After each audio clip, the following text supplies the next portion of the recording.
Happy Monday, Kinder Cheetahs. Today, Wonder Woman and I are going to talk with you about the main idea. When you read a story and you think about the main idea, it helps the story make more sense. So we're going to practice that by taking a look at some pictures. We're not actually going to read the stories. We're going to look at some pictures and see if we can name the main idea of what's happening in the picture. Here we go. Okay, so here's your first picture. And let's see if I can get it all in the camera. In the center is a schoolhouse. And over here you see a boy riding his bike. You see some kids in a car. You see lots of kids in the school bus. And you see friends walking down the path. All of them heading towards the school. So think about the picture and decide, what is the main idea? What is this picture mostly about? What does the illustrator or the author want you to learn about or to know about? And here we're going to get some choices. The first choice is, should we title this picture, I like to ride the bus? Or should we title this picture, there are different ways to get to school? Da-na-na-na, da-na-na. Bam! You're right. There are different ways to get to school. This isn't just about one person riding the bus to school. It's showing you that there are different ways that kids can get to school. Okay, now that you have the right idea, let's try a couple others. This is the story Bud Likes Mud that you read with me last week, or maybe the week before. Take a look at the picture. Okay, which title would work best for this picture? Pups Are Funny, or A Pup Gets a Bath? Da-na-na-na-na-na-na.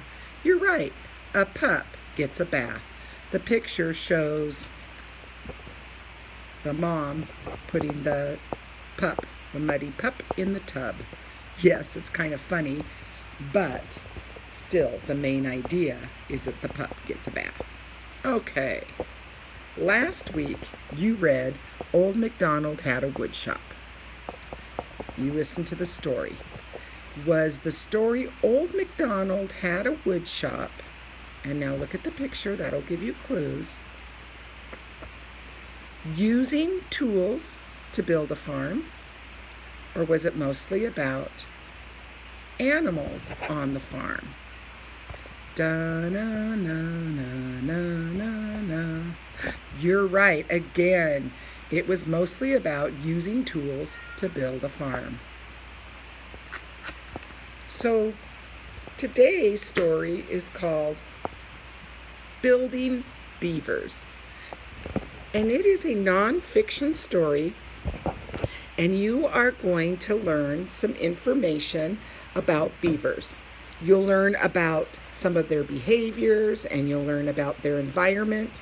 Environment is where they live. But the main idea of this book is that beavers build to protect themselves. So here's a beaver. This animal is called a beaver. And his home is called a lodge. So beavers build their homes. They're called a lodge. In this story, you are going to read about and hear about how beavers build to protect themselves and their family. So I've already given you the main idea. I've already told you what this is going to be mostly about. It's going to be mostly about beavers protecting themselves.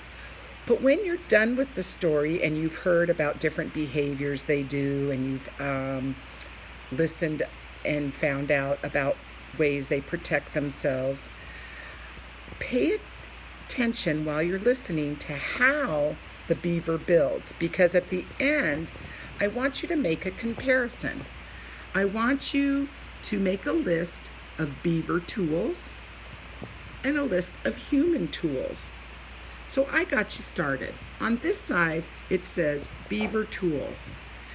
And in the story, you'll hear about how they use their teeth. Humans don't use their teeth as a tool, but humans can use a saw in the same way that a beaver uses his teeth. Beavers will use mud to help build their homes. And what would humans use to put their homes together? There might be a couple of things that you could list. So go ahead and on one side list the tools and materials that a beaver would use to build its home. And then on the other side, list the tools and materials that a human would use to build its home. Okay? All right, Kinder Cheetahs, you did a really good job. A really good job of identifying the main idea by looking at the pictures. Wonder Woman says, ow.